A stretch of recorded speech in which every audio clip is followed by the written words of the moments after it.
Տիկին Գալյան, արդյոք սահմանադրական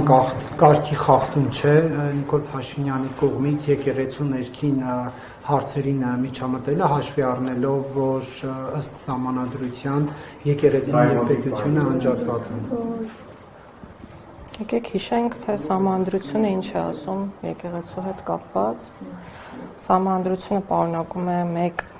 ըստ էության դեկլարատիվ բնույթի նորմ, որի համաձայն Հայաստանի Հանրապետությունը ընդունում է հայ առաքելական եկեղեցու բացառիկ դերը հայ ժողովրդի կյանքում։ Նաև ներողություն ինքնուրույն կառավարումը։ Այո։ Եվ վերադառնալով ձեր հարցին, ինչ է եղել, որը ստիպել է, որ ծագի նման հարցադրում, այսինքն ինչով է խառնվելը դրսևորվել։ Օրինակ, եթե դուք ասեք խառնվելը դրսևորվել է կամ կարող է դրսևորվել խնդիրների մասին բարձրաձայնելով, շատ լավ կարող ենք դա քննարկել, բայց առնվազն իմ դիտարկմամբ առկա խնդիրների մասին բարձրաձայն խոսելը ինքնուրույնությանը, եթե գտնում ենք, որ այդպիսին առկա է պայմանավորված եկեղեցու ձեր կողմից նշած սահմանադրական կարգավիճակով։ Ինչ խնդրի մասին է խոսում Տիկին Գալյան, ինչն է խնդիրը։ Երբ վարչապետը ասում է, որ պետք է Հայաստանի Հանրապետությունը իր վճռորոշ դերակատարություն ունենա ամենայն հայոց կաթողիկոսի ընտրության հարցում, եւ մենք ունենք սահմանադրությունում ամրագրված, որ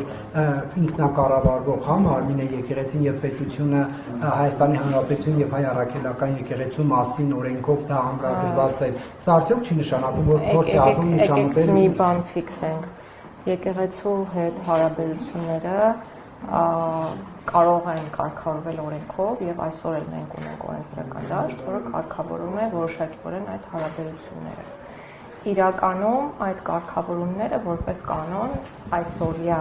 այժմեական իրականության համատեքստում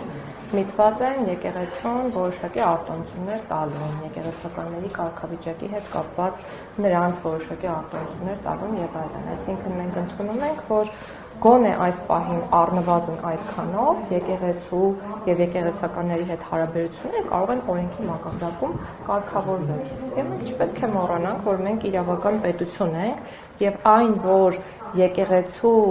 կարգավիճակը սահմանվել է ըստ էության սահմանադրության շրջանակներում, դա եւս խոսում է այն մասին, որ առնվազն հնարավոր է, որ իմպերատիվ կարգավորումների դաշտում քննարկվեն այն հարցերը, որոնք նաև այսօր։ Տիկին Գալյան, իսկ բարոյական, էթիկական նորմերի խախտում չէ, երբ պետության ղեկավարը նման բառամթերքով է խոսում։ Գուցե դա օրենքի խախտում չէ։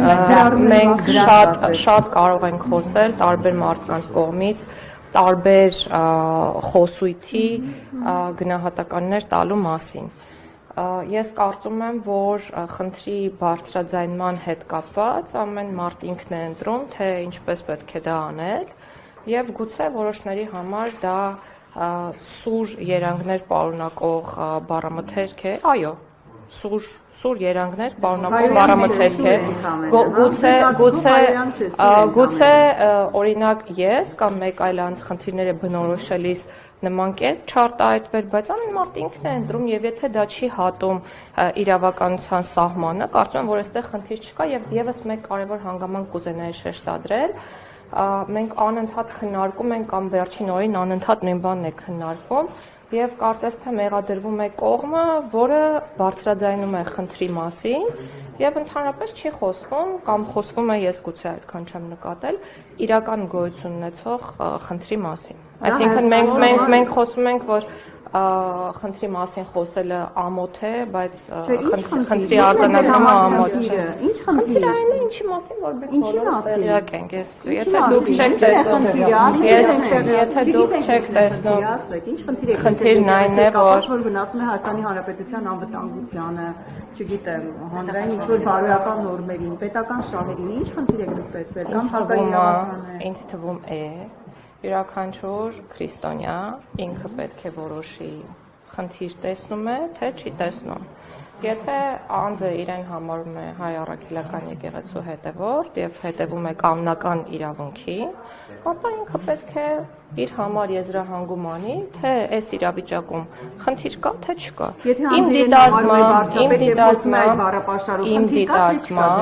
Իմ դիտարկմամբ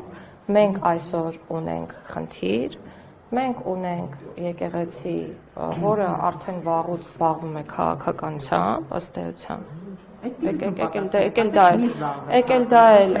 Եկեք դա էլ արձանագրենք եւ եթե եկեղեցականները պարտավոր են հետևել որոշակի կանոնների, որոնց պարտավոր են հետևել նաև պաշտոնյաները, օրինակ աշխարհիկ մարդկանց դեպքում, եթե նրանք պաշտոնյա են, պարտավոր են տարեկան հայտարարագիր ներկայացնել, օրինակ չլինել կոռումպացված, լինել թափանցիկ եւ հաշվետվողական, եւ հասարակությունը կարող է հետևել դրանց։ Եկեղեցականների պարագայում էլ կարող ենք արձանագրել, որ այլ կանոններ են գործում եւ քրիստոնյա համայնքը ինքն է որոշողը, հետևի այդ կանոնների պահպանմանը, թե չհետևի այդ կանոնների։ Համայնքը տարիներ շարունակ հաշտ է եղել այս ամեն ինչի հետ եւ գուցե իմացել, բայց եթե հաշտ է եղել, ուրեմն խնդիր չկա։ Իմացել է, բայց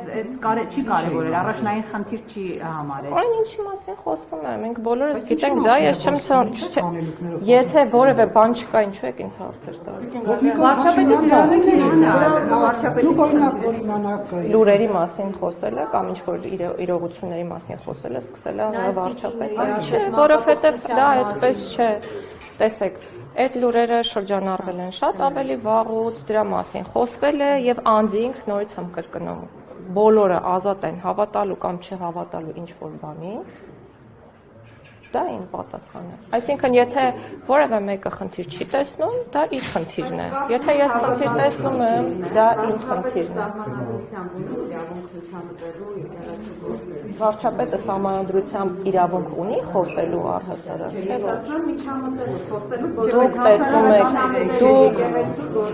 Դուք տեսնում եք միջամտություն, ես չեմ տեսնում միջամտություն։ Կարող եմ ես չտեսնել միջամտություն։ Պետք է գործում մասնակցություն ունենալ կառավարության դեպքում, երբ որ եկեղեցին ինքնակարգավորվող մարմին է։ Այստեղ կա միջամտություն, թե՞ չէ։ Իսկ եկեղեցու ինքնակարգավորվող մարմին լինելու հանգամանքը մենք ինչից ենք բխեցնում, այն որ եկեղեցին այլևս մեր սահմանադրության մի մասն է, դա ձեզ ոչինչ չի ասում, այսինքն եկեղեցին որևէ նշանակություն չունի քաղաքացիների կյանքում եւ այլն, հա, եթե մենք համաձայնության ենք գալիս այն հարցի շուրջ, որ եկեղեցին ուղղակի կրոնական կազմակերպություն է, ինչպես այլ կրոնական կազմակերպությունները, ընդհանրապես եկեք այս հարցը անենք օրակարգից։ Հիմա եթե դուք համաձայնում եք, որ եկեղեցին ունի բացառիկ դեր մեր պետության եւ հասարակության կյանքում, եկեք հասկանանք մեր ժողովուրդը ուզում է որևէ մասնակցություն ունենալ ձեր ասած այդ ինքնակարգավորման հարցում, թե չէ։ Եկեք քննարկենք հարցը, ես բազմիցս նշել եմ, խնդրում եմ մի ընդհատեք, վերջին անգամ։ Առաջիկա Անհնար, որովհետև միտքս մոռացա չեմ կարող։